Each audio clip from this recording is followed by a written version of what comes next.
Welcome to Secure Power UPS installs.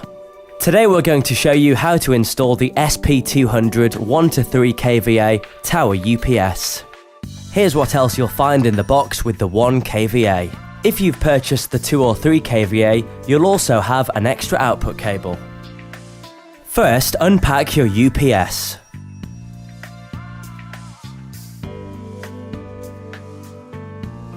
Perform a cold start test by pressing the middle and bottom buttons simultaneously.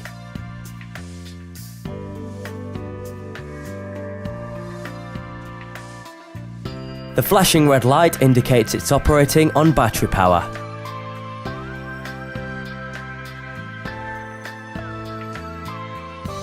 The next step is to plug the power cable into the UPS and connect it to the mains.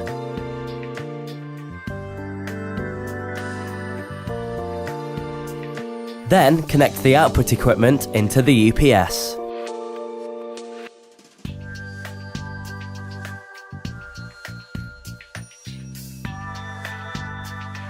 At this stage, the UPS isn't fully functional. To turn it on, press the middle and bottom buttons simultaneously until you hear a beep.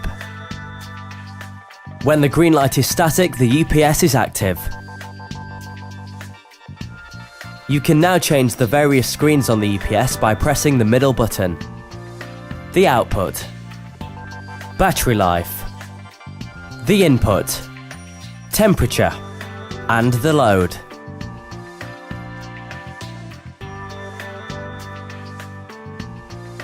You can also perform a live test by pressing the top and bottom buttons simultaneously until you hear a beep. This will test the UPS to ensure it's fully operational. A successful test is indicated by a static green light.